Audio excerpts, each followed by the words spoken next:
அனைவருக்கும் வணக்கம். நான் உங்கள் அஸ்ட்ராலஜர் கலைவேந்தன் பேசுகின்றேன். நீங்கள் ஆஸ்ட்ரோ சயின்ஸ் டுவெல்ம் யூடியூப் சேனல் பார்த்துட்ருக்கீங்க. இப்போ நம்ம 12 ராசிகளுக்கான 2025 புத்தாண்டு பலன்களை பார்த்துட்ருக்கோம். அந்த வரிசையில் இப்போ நம்ம சிம்ம ராசிக்கு 2025 எப்படி இருக்க போகுது அப்படின்றத சுருக்கமாக பார்க்கலாம். நீங்கள் ஆஸ்ட்ரோ சயின்ஸ் டுவெல்ம் யூடியூப் சேனலில் முதல் முறையாக பார்க்குறீங்க அப்படின்னா சப்ஸ்கிரைப் பண்ணிக்கோங்க. இந்த வீடியோ பிடிச்சிருந்தால் லைக் பண்ணுங்கள், உங்கள் ஃப்ரெண்ட்ஸ்க்கும் இந்த வீடியோவை ஷேர் பண்ணுங்கள். 2025 சிம்ம ராசிக்கு எப்படி இருக்க போகுது அப்படின்னு பார்த்தீங்கன்னா, சூரியனை அதிபதியாக கொண்ட சிம்ம ராசி நேயர்கள் பொதுவாகவே எல்லா இடத்துலையும் நேர்மையாக இருக்கணும்னு நினைப்பவர்கள். தலைமை பண்பு அதிகமாக இருக்கும், ஆதிக்க பண்பு அதிகமாக இருக்கும், கோபம் அதிகமாக இருக்கும். அதே சமயத்தில் பிடித்தவர்களிடம் அன்பும் பணிவுடனும் கனிவுடனும் நடந்து கொள்ளக்கூடியவர்கள் சிம்மராசினியர்கள். 2025 பொறுத்த வரைக்கும் 2 பெரிய பயிற்சிகள். குரு பகவானுடைய குரு பயிற்சி 11ஆம் இடத்துக்கு லாபஸ்தானத்துக்கு. இன்னொன்று சனி பயிற்சி. சனி பயிற்சி 2025 மார்ச் மாதம் 29, 2025 அன்னைக்கு நடக்குதுங்க. சிம்ம ராசியை பொறுத்த வரைக்கும் இந்த சனி பயிற்சி உங்களுக்கு வந்து அஷ்டமத்து சனியாக இருக்குது.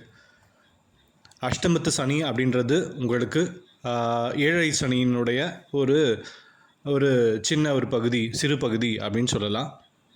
ஆனால் ஏழரை சனிக்கு அப்புறமா உங்களுக்கு வந்து பெரிய அளவில் பாதிப்புகளை ஏற்படுத்தக்கூடியது அஷ்டமத்து சனி தான்.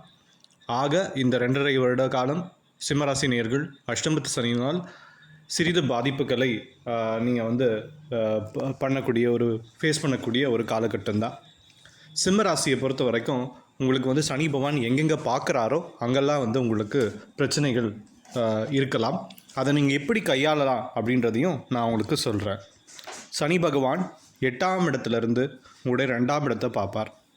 2ஆம் இடத்தை பார்க்குறார் அப்படின்னா ருணுரோக சத்ருஸ்தானம் ஆகிய 6ஆம் அதிபதி 8ஆம் இடத்துல இருக்கிறது ஒரு சில இடத்துல நல்லதாக இருந்தாலும் 2ஆம் இடமாகிய குடும்பஸ்தானம், குடும்பம், தனம், வாக்குஸ்தானத்தை பார்க்குறார். அதனால் நீங்கள் வந்து குடும்பத்தில் நீங்கள் சிறிது பொறுமையுடன் செல்லக்கூடிய ஒரு காலகட்டம். பண விஷயத்தில் ரொம்ப கவனமாக கையாளக்கூடிய ஒரு காலகட்டம். சிறிய ஒரு தவறு கூட உங்களுக்கு பெரிய பிரச்சனைகளை உண்டாக்கும். வாக்கு, நீங்கள் கொடுக்கக்கூடிய வாக்கு, அதாவது உறுதிமொழி இல்லை ஒரு கையெழுத்து இல்லை மற்றவர்களுக்கு சிபாரிசு செய்வது, இந்த மாதிரி விஷயத்தில் வாக்குஸ்தானம் நீங்கள் கொடுத்த வாக்கை வந்து நிறைவேற்ற முடியாமல் போகக்கூடிய ஒரு காலகட்டம். அதனால் வந்து வாக்கு கொடுக்குற இடத்துலையோ ஒரு அக்ரிமெண்ட்டில் சைன் பண்ணுற இடத்துலையோ இல்லை மற்றவர்களுக்காக நீங்கள் சிபாரிசு செய்வது, அந்த காலகட்டத்தில் நீங்கள் கொஞ்சம் விலகி இருப்பது நல்லது. இல்லைனா சனி பகவானுடைய தீய பலன்கள் உங்களை வந்து சிறிது சோதனைக்கு உள்ளாக்கலாம். அதுக்கடுத்தது 5ஆம் இடத்தை பார்க்குறார் சனி பகவான். 5ஆம் இடம்ன்றது குழந்தை ஸ்தானம் மற்றும் பூர்வ புண்ணிய ஸ்தானம். அதனால் பூர்வீகத்தில் இருந்த பிரச்சனைகள் எதுன்னு சொத்து ரிலேட்டடாகவோ இல்லை குழந்தைகள் விஷயத்தில் நீங்கள் வந்து அவர்களுக்கான முடிவுகளோ இல்லை அவர்கள் சார்ந்த எந்த ஒரு விஷயத்திலும் நீங்கள் தலையிடுவதை கொஞ்சம் கம்மி பண்ணிக்கணும். கணவனாக இருந்தால் மனைவியிடம் அந்த பொறுப்பை கொடுத்துருங்க.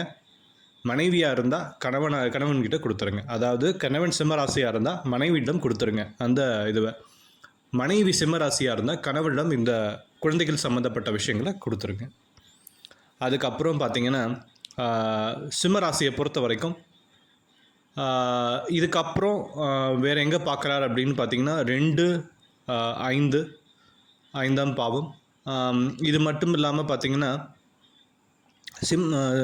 சனி பகவான் பார்த்திங்க இந்த மாதிரி விஷயங்களில் நீங்கள் வந்து கொஞ்சம் கவனமாக இருக்கக்கூடிய ஒரு காலகட்டம் தான் இது. நான் எப்படி இருக்கணுன்றதையும் சொல்லிட்டேன். எல்லா இடத்துலையும் நீங்கள் பொறுமையுடன் கொஞ்சம் தள்ளி இருந்தால் இந்த விஷயங்கள் எதுவுமே எந்த தாக்கமும் சனி பகவானுடைய தாக்கம் எதுவும் பெருசாக இருக்காது.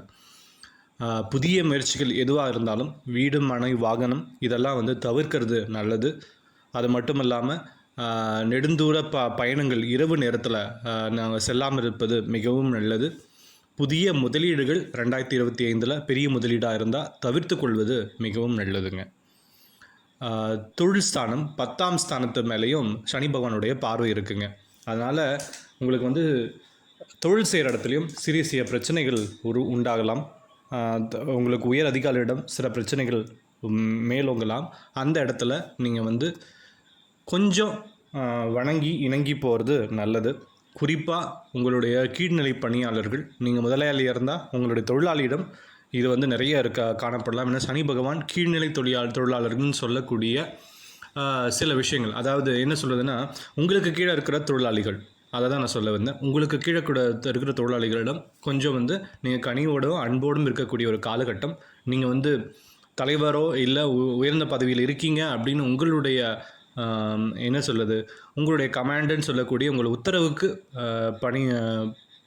உத்தரவுக்கு அடிபணிவது சிறிது உங்களுக்கு பிரச்சனைகளை கொடுக்கலாம். அதனால் வேலை செய்கிற இடத்துலையும் பிரச்சனைகள் இருக்குங்க. அதனால் வந்து சிம்ம ராசியை பொறுத்த வரைக்கும் சனி பகவானுடைய தாக்கங்கள் இவ்வளோ இருந்தாலும் இன்னொரு பக்கத்தில் குரு பகவான் உங்களுக்கு லாபஸ்தானத்தில் இருக்கார். அதனால் இத்தனை சோதனைகளை கொடுத்தாலும் குரு பகவானால் உங்களுக்கு நன்மைகள் கண்டிப்பாக உண்டு, லாபங்கள் கண்டிப்பாக உண்டு. இதையும் மீறி ஒன்று கிடைச்சிச்சுன்னா அது நல்ல லாபகரமானதாக மகிழ்ச்சிகரமானதாக இருக்கும்.